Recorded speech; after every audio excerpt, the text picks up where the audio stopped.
Alright, so in today's video, we are going to be taking a look at the Remax desktop speaker power bank. God knows what it is. In today's video, we're going to be taking a look at this Bluetooth speaker, and to make it more interesting for you guys, we're also going to be pulling it apart and having a look at the components inside of the Bluetooth speaker. So let's get started. Now, this thing is kind of cool in the sense that it's a Bluetooth speaker. It can be used to play micro SD card music. It can also has an auxiliary cable built into the bottom of it. It's kind of just an all-rounder, really cool Bluetooth speaker. It's also a power bank, or can be used as so, or as such. As you can see here, it's got a 8,800 milliamp hour battery, which is quite big. So let's get started with the box. I cannot open it. All right, so in the box, we find some cheap plastic here that the Bluetooth speaker is wrapped in. We also have some silica gel, the manual for the Bluetooth speaker itself. We also have a strap that was attached to the speaker. I took it off because I don't like straps and I was never able to get it back on. I'm sure with a bit of patience you could. So there's the box inside the box. My camera's out of focus. Come on, camera, you can focus on that, I know it. Some silica gel, as I said, and then I'm guessing over here, that's it for the box. Over here, we have the box that has the cables in it. We have a probably warranty sort of looking card there, which can be used if the speaker breaks.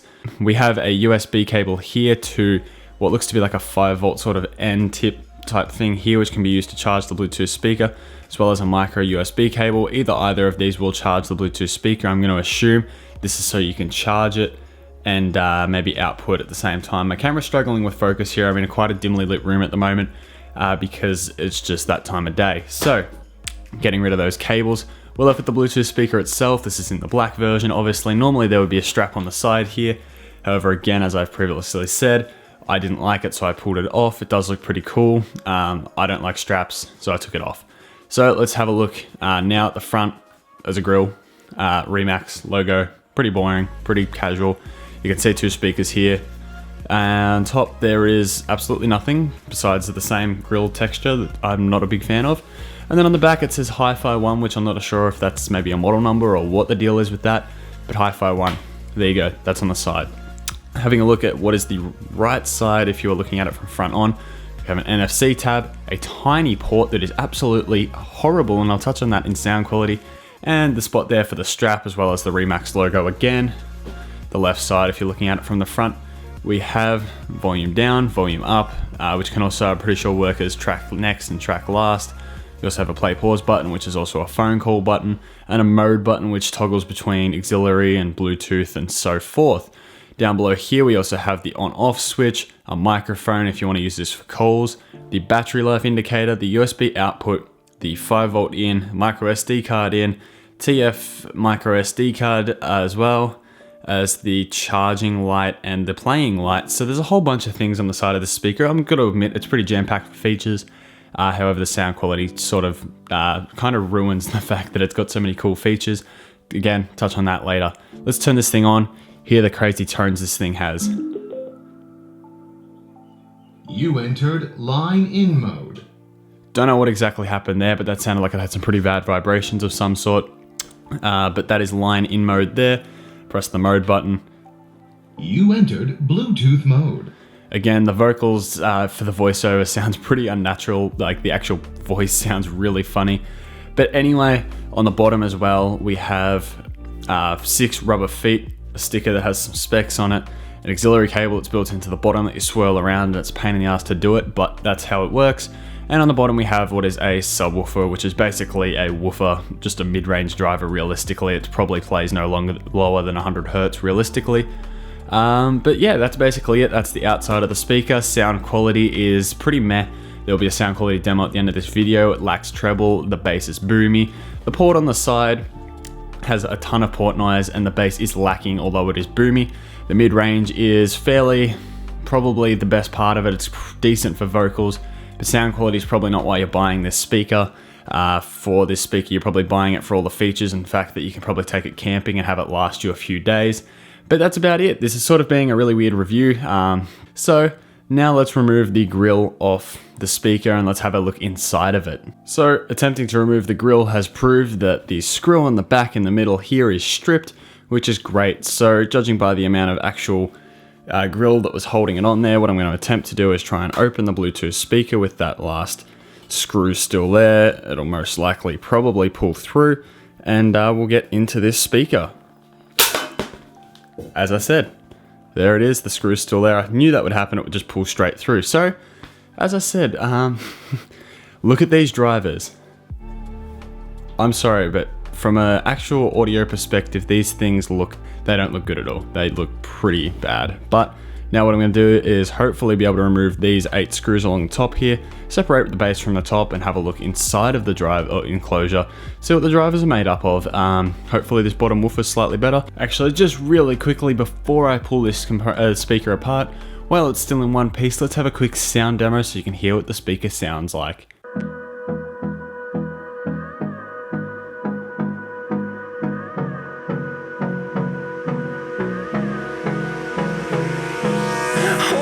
Close till I get up. Time is barely on our side. I don't wanna waste what's left. The storms we chase are leading us, and love is all we'll ever trust. Yeah, no, I don't wanna waste what's left. And on we'll go, through the wastelands, through the highways, till my shadow turns to sun rays. And on we'll go, through the wastelands, through the highways. And on we'll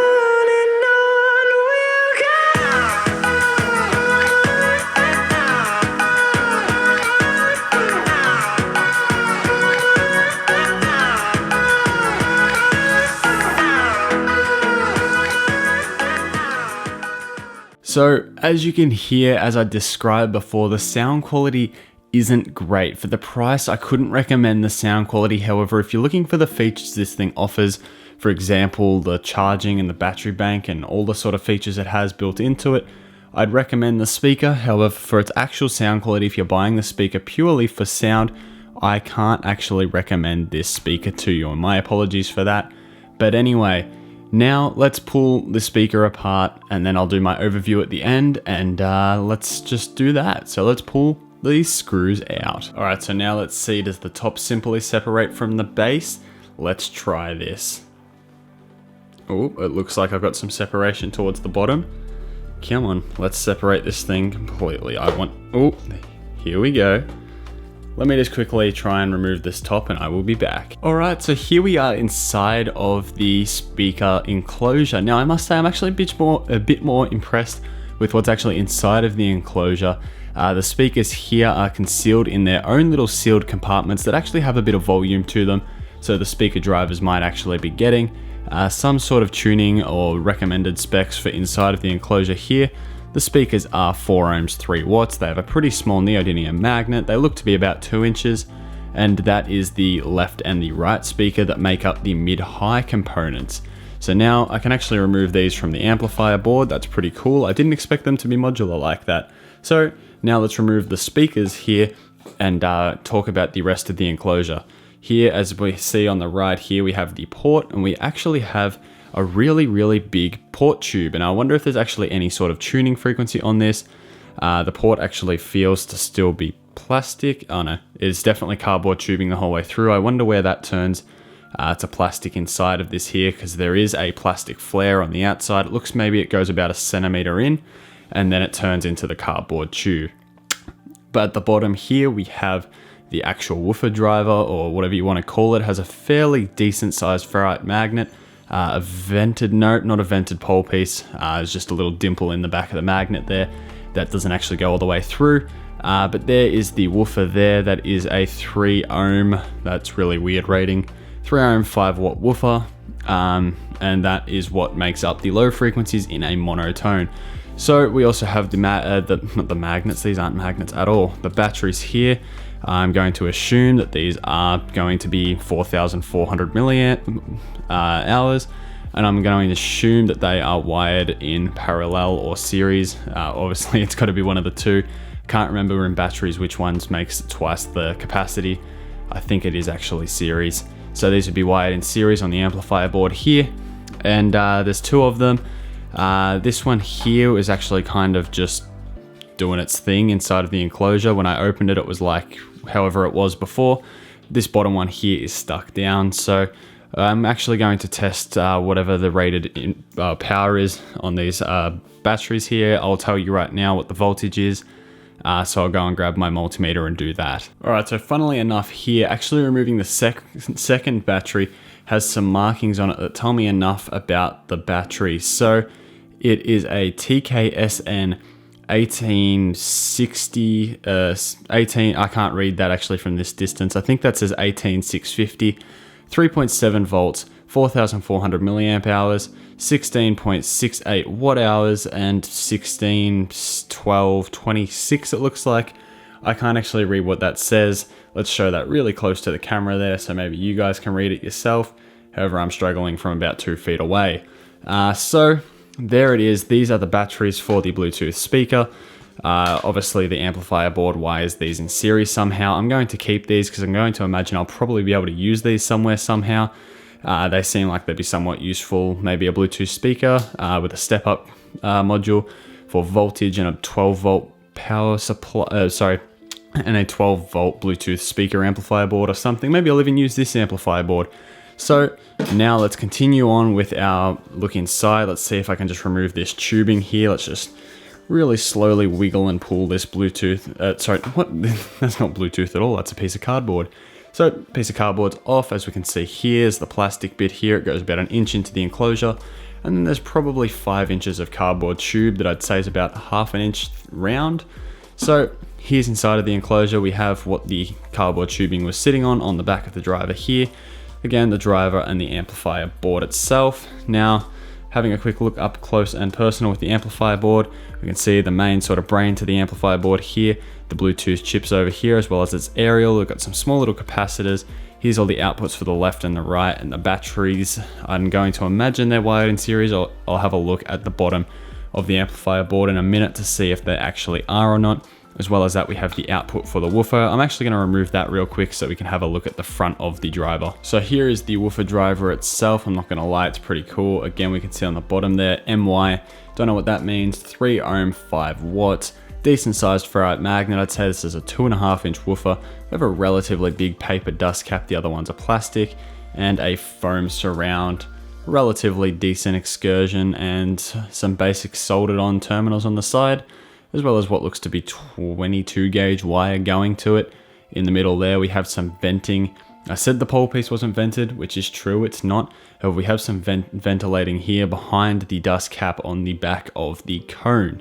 So that looks, actually that surround looks to be rubber actually, I take that back. It has a rubber surround and a paper dust cap, whereas the other ones, I'd say are rubber and plastic. So there's the woofer itself. Let's put that to a side.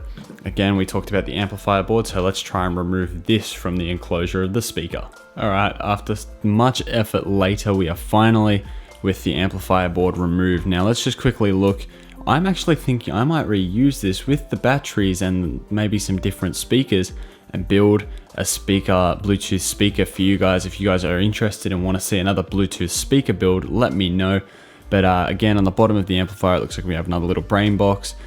We have what is the 3.5mm cable from the bottom, the input onto the amplifier board over here, which is on the bottom. So let's think, for a Bluetooth speaker build, I'm not going to need that. So let's pull that straight off the bottom of the board. I'm not going to use that ever again. Actually going to remove these things just quickly here so I can completely separate this from the enclosure. So let's quickly do that. So here it is, the amplifier board completely separated from the enclosure now. We have the battery inputs, the subwoofer output, the left and the right output. We also have here the buttons that are on top of the speaker, well, they were on top of the speaker. Here are the 4 LED battery indicators, the USB output to charge devices with the inbuilt batteries, as well as the little 5 volt input, the micro USB input, the SD card input, the mode LED indicator, as well as the charging LED indicator, or I can't remember what the other one was. Let me just quickly look at the bottom of the thing. There was a charge and a play, so the mode and the if it was charging or not. We have the on-off switch on the side here. My apologies for the camera. My camera's off to the side, by the way, so if I haven't correctly framed anything, I apologize for that. As well, here we see these 2 little Let's get that really close. 2 little pins just there right beside my finger. They were for the microphone. I have removed that now because I will not be using that. On the bottom again, there was also, well, I can't remember where it was plugged into, but the 3.5mm input for using auxiliary as opposed to Bluetooth audio. And that's really it to this little amplifier board. I'm just going to quickly plug it in, turn it on with all of the components, completely free air. And let's have a quick listen and look at how this speaker still works free air and what the minimal components are that I need. All right, so here we are with all of the components hooked up. We have the left and the right speaker, the subwoofer driver, and both of the batteries. So let's quickly turn this thing on and let's hear if it's still, there you go. You can hear the beeping. You entered Bluetooth mode. Now it's trying to enter Bluetooth mode. Is okay. There you go, it's connected to my phone, so let's quickly just crank some music, and it all works perfectly fine. Even the subwoofer's going. So, there you go. There is what might be components for a Bluetooth speaker build. If you want to see me do that, do I build a Bluetooth speaker using maybe these components or some better components or other components? There it is, the review of the Remax Bluetooth speaker as well as a teardown and whatnot. Let me just quickly put this together and I'll conclude it. So there it is, the review of the Remax Hi-Fi 1 RB-H1. I don't know the model, I'm just looking at the manuals that is sitting on the floor. There is a review of that Bluetooth speaker. For the price, I would not recommend the sound quality. However, for the features it's got, if you're after those features, it's pretty cool. The battery life lasts forever as well because I use normally Bluetooth speakers, put it on my bedside table, let it play music all night, see how much it's got in the morning and see how long it keeps playing for while I sleep and then during the day.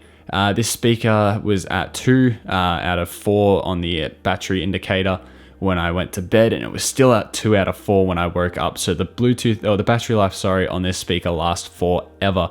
But anyway, there it is, my review and teardown of the Remax Bluetooth speaker. If you guys have enjoyed this review, please let me know with a like on the video. Subscribe to my channel if you haven't already, and let me know if you want to see what you want to see. I don't really want to be doing too many more reviews, only products that I'm genuinely interested in from now on. But if you want to see more videos, let me know in the comment section down below what you want to see. But with that being said, I will catch you guys in the next video.